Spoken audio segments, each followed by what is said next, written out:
Her voice cut like glass. "I consider this disloyal," Victoria said, her eyes cold and sharp as they fixed on me from behind her massive mahogany desk. She didn't blink. Her tone wasn't angry, it was worse. Detached. Final. "After everything Harbor Point Communications has done for you." I sat across from her, clutching my purse like a lifeline, trying to still the tremor in my hands. My stomach knotted, so tight I could barely breathe. The shock of being summoned to her office at 9 o'clock on a Tuesday had already passed. What replaced it was heavier, darker realization. I knew exactly what this was. "Victoria, She didn't let me finish. A manicured finger tapped against a printed email, the sound echoing like a gavel striking wood. "Don't bother denying it. I have confirmation you interviewed with North Bay Solutions last Thursday. You told us you had a dental appointment. My name is Addison Walker. I'm 31 years old. For 6 years, I gave everything I had to Harbor Point Communications in Spokane. 6 years of sleepless nights, of pouring myself into clients, of delivering results no one else could. I tripled my portfolio. I brought in millions. I built respect in rooms where no one had ever spoken my name before. But at this moment, none of it mattered." Her verdict was swift. "Security will meet you at your desk. Collect your things. Your building access is revoked immediately." She slid my company badge across the desk like a discarded chip at a casino. "Your email has already been disabled." The injustice burned like fire in my chest. 3 years, 3 consecutive years, I had walked into this office armed with proof of my value. Performance reports, client wins, salary data showing I was underpaid compared to the market. Every time, I was met with the same excuse: tough budget years. And every time, Victoria announced record profits at quarterly meetings. I straightened my blazer, pulled myself to my full height, and forced air into my lungs. "I understand." Her expression faltered, just for a second. Maybe she expected me to beg. Maybe she wanted tears. But I gave her none of it. I extended my hand. "I wish you and Harbor Point continued success." She hesitated, then shook it briefly. Confusion flickered across her face. Minutes later, a security guard stood awkwardly by my desk as I packed 6 years of my life into a single cardboard box: family photos, half-dead desk plants, the little tokens that had made a gray cubicle feel like mine. Colleagues whispered and stole glances. I smiled at them, steady, reassuring. No tears. No drama. Just dignity.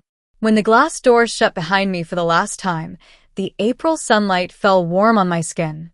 I realized something in that moment. Victoria thought she had stripped me of power. She believed she was punishing me. But she couldn't have been more wrong. As I slid the box into my car trunk, my phone buzzed. A message lit up the screen from David Klein, CEO of North Bay Solutions. "Can we move our final discussion to today? 2 p.m.? I smiled for the first time all day. Victoria had no idea what was coming. It's funny how 6 years of your life can shrink down into a single box, but it's even funnier how freedom can fit inside it too. Driving away from Harbor Point, the box rattling quietly in my trunk, memories filled the silence. I thought back to where it all began. Fresh out of grad school, armed with a marketing degree from Washington State University, I started at Harbor Point with nothing but determination.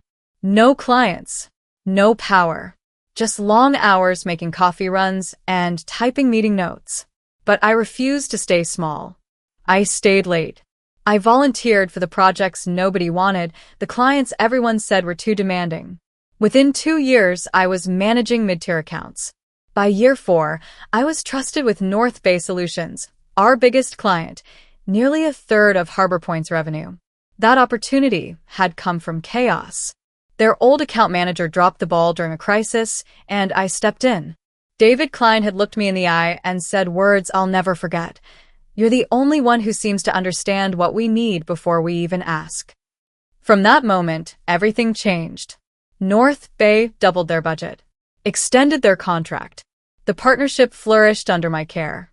Victoria praised me then, called me the kind of initiative we value. But her praise never translated into a raise. The first time I asked, armed with proof of my success, she gave me the line, "Not in the budget this year." I accepted it. The economy was shaky. I told myself patience was smart. The second time, after 3 new clients and an industry award, she promised me, "Next year will be better." All while driving her new luxury SUV and celebrating the company's expansion. The third time was 6 months ago, right after I secured a 40% increase in North Bay's contract. Her excuse this time? Infrastructure investment. Another promise to revisit in the summer. Something broke in me that day. Quietly but permanently. That night, for the first time in 6 years, I opened my resume. It wasn't anger that drove me, it was self-respect. I had finally accepted the truth. I was worth more than empty promises. I just didn't expect her to discover my search before I could give my notice. At home, I placed the cardboard box on my kitchen counter. For the first time all day, the reality hit me. This wasn't a half-day absence. This wasn't a vacation. This was the end. I was unemployed. The weight of it pressed hard against my chest. For a moment, I couldn't breathe. Then my phone lit up. Olivia. My best friend. "I just heard," she blurted the second I answered. Her voice was sharp with urgency. "Thomas texted me. Are you okay?" Thomas. Harbor Point's IT guy. Olivia's boyfriend. I shouldn't have been surprised. News spread faster than wildfire in that office.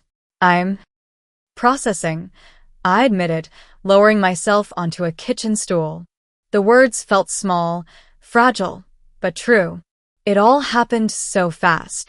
"It's completely unfair," Olivia shot back. Her outrage came through every syllable. "Everyone knows you're the only reason North Bay hasn't walked away years ago. Victoria's threatened because you're better at this than she ever was." Her words pierced me because there was truth in them. Before management, Victoria had been the company's golden girl, the star account executive. She'd built her career on the spotlight of client adoration. And I'd felt her shadow at my back for years, showing up uninvited to my meetings, inserting herself just enough to remind everyone who she used to be. "The worst part is how she did it," I said, anger rising in me like a sudden flame. Like I betrayed the company. Like I was guilty of some kind of corporate treason just for looking at opportunities after being denied for 3 straight years. "It's her loss," Olivia said firmly. No hesitación. And, honestly, maybe this is for the best. "Addison, you've been undervalued there for years. You've known it. We've all known it." She was right. I hadn't stayed at Harbor Point because it was the smart career choice. I'd stayed out of loyalty, to my clients, to the colleagues who trusted me. But loyalty had cost me, and today I'd paid the final price. Being walked out under the watch of a security guard, like a thief that cut deep. Before I could respond, my phone beeped. Another call. The name flashed across the screen. David Klein. "Olivia, I need to take this. It's North Bay." Go. Take it. "Call me after." The line clicked dead. I drew in a long breath, steeling myself, then answered. "Addison," David said, his tone brisk, cutting past any small talk. "I just heard what happened at Harbor Point. Are you free to come in today?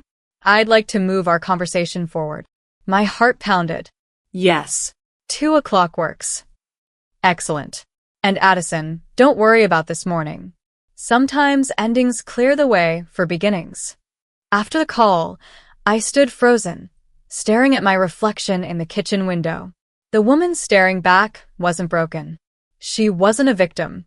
She was stepping out of a cage she hadn't realized was locked. I showered. I pulled on my best suit, the one I saved for the biggest pitches. As I applied makeup, a strange calm settled over me. This morning, Victoria thought she'd punished me. But she hadn't punished me at all. She'd set me free. That humiliation in her office had burned. But in the ashes was something sharper, clearer. A truth I could no longer ignore.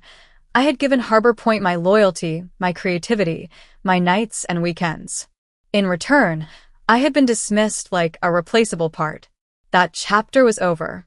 Whatever came next, I swore I would never again give my best to people who couldn't see my worth. It was time to step into my power. The North Bay Solutions building rose like a mirror into the sky. Glass, steel, modern elegance. It was everything Harbor Point wasn't. Inside, space breathed. Wide open floors. Bright pods for collaboration. Walls of glass revealing the sweep of the mountains. A workplace alive with possibility. I rode the elevator to the 30th floor, words circling in my head. I'd need to walk a fine line. Honest but not bitter. Confident but not careless. This wasn't just another interview. It was a crossroads. The doors slid open. David Klein was waiting, standing in the reception area like he'd been expecting me all day. His presence carried weight, not from arrogance, but from quiet certainty. Early 50s. Salt and pepper hair. A man known for brilliance, yes, but also fairness. Over 3 years of working with him, I had come to respect both. Addison, he greeted warmly, extending his hand. Thank you for coming on such short notice. I matched his firmness, steadying my voice. I appreciate the flexibility. It's been an unexpected day. Let's talk in my office, he said, guiding me through the lively workspace. A few familiar faces waved as we passed. It felt different here, energized, welcoming. David's corner office wasn't designed to impress.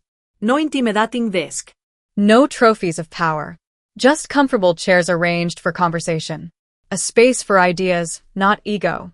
Coffee, he offered. Yes, please. We sat with steaming mugs, and he wasted no time.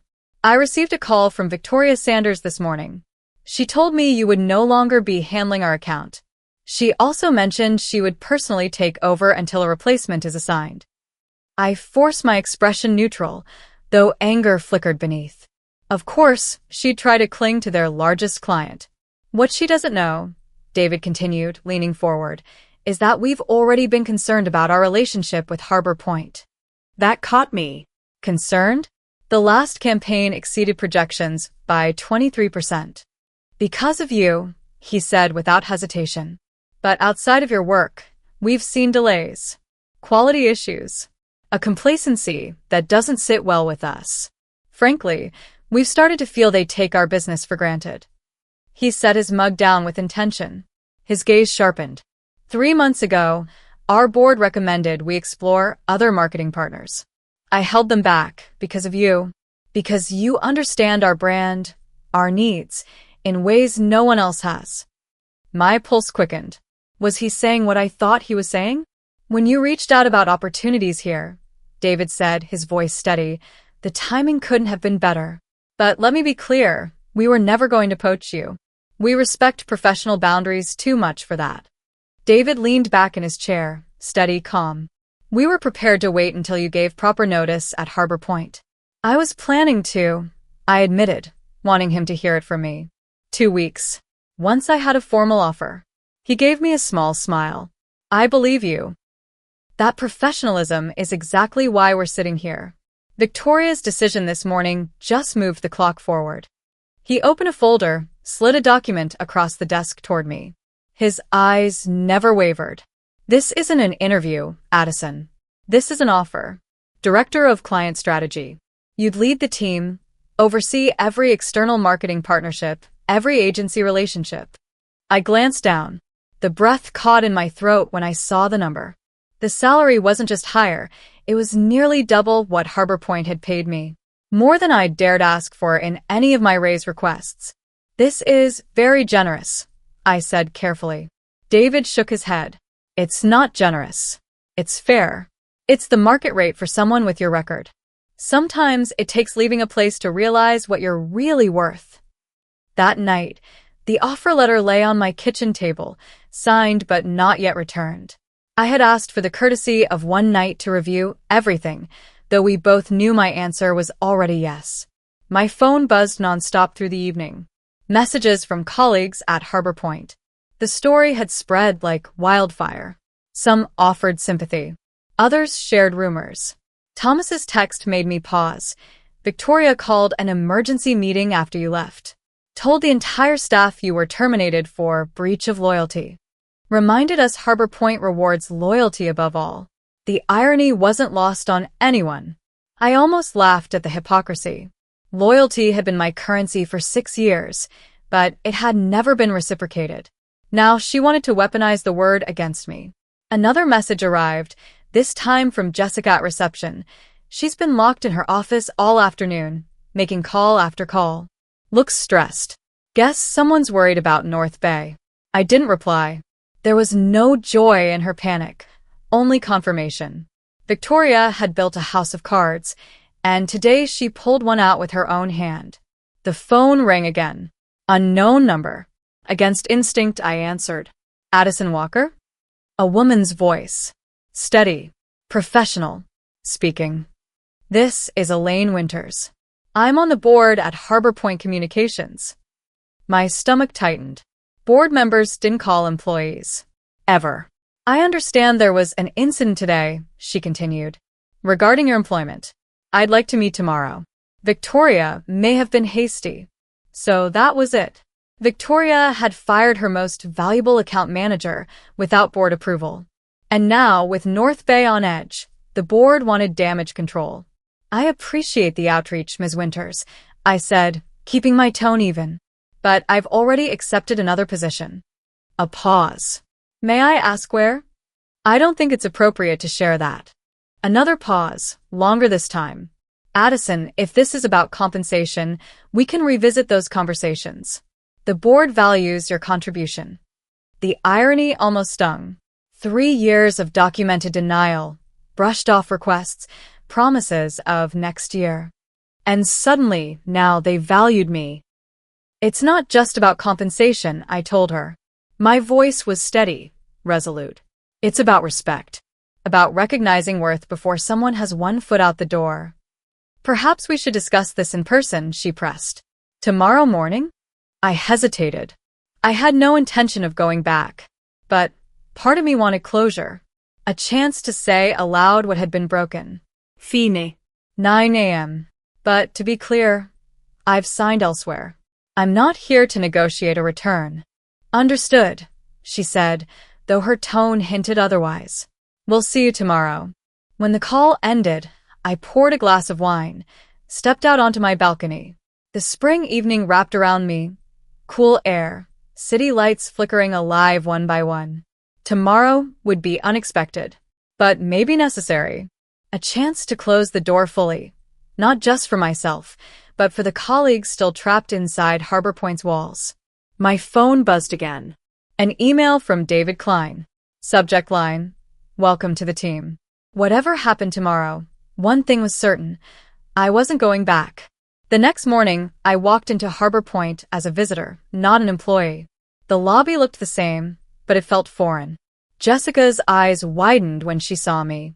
Her polished smile faltered. Addison? You're here for Ms. Winters?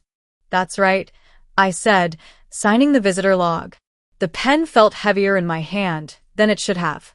Jessica leaned closer, lowering her voice. For what it's worth, everyone's talking. They know this was wrong.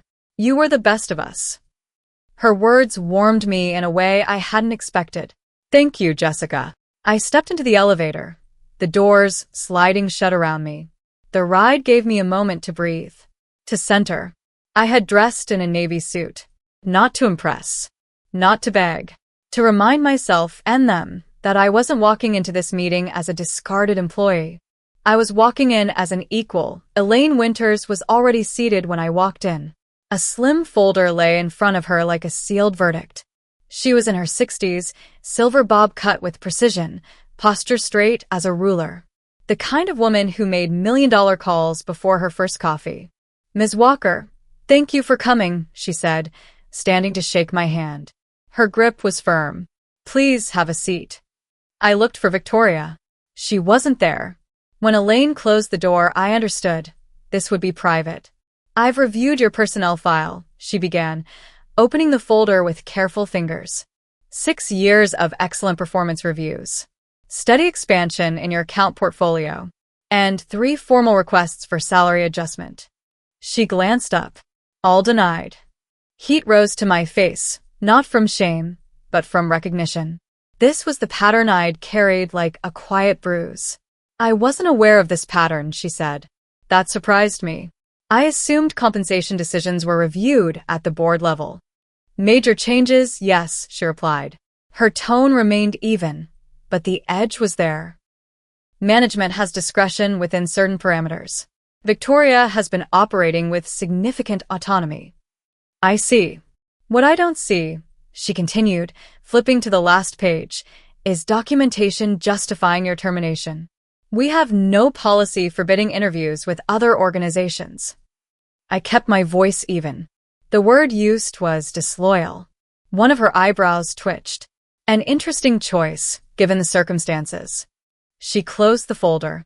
The sound felt final. Ms. Walker, I'll be direct. The board would like to offer you reinstatement with the compensation you requested in your last review, plus a 10% increase, and the title of Senior Account Director. It was more than Victoria had ever allowed. It was also 3 years too late, delivered after a public humiliation. That's a generous offer, I said. And it was. But as I mentioned on the phone, I've already accepted a position elsewhere. At North Bay Solutions, Elaine said. Not a question. I didn't confirm. I didn't deny. My new role begins Monday. She studied me. We both knew why we were really here. Victoria is concerned North Bay may reconsider their relationship with Harbor Point given your departure. There it was. Not outrage over my treatment. Not concern for my career. Fear of losing revenue. That would be a question for North Bay. I replied, careful, professional. Indeed, she said, nodding once. One last question, if I may. What could Harbor Point have done differently to retain you? The question surprised me. It also opened a door I didn't know I needed. Recognize my value before I had to look elsewhere, I said. Loyalty works both ways, Ms. Winters. Harbor Point asked for unwavering commitment while repeatedly signaling I wasn't worth investing in. That imbalance doesn't hold forever. Elaine nodded, thoughtful. A fair assessment. She stood and offered her hand. Thank you for your candor. Whatever your next steps, I wish you success.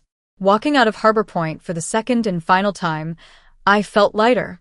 This wasn't about second chances. This was about reclaiming my story, closing the door on my terms, keeping my reputation and my dignity intact. The gift was simple and rare. Closure. Monday came with nerves and a current of anticipation. New routine. New badge. New air. North Bay's office felt alive. I arrived early, stepped into my new space. A real office. A door that closed. Windows gathering the morning light.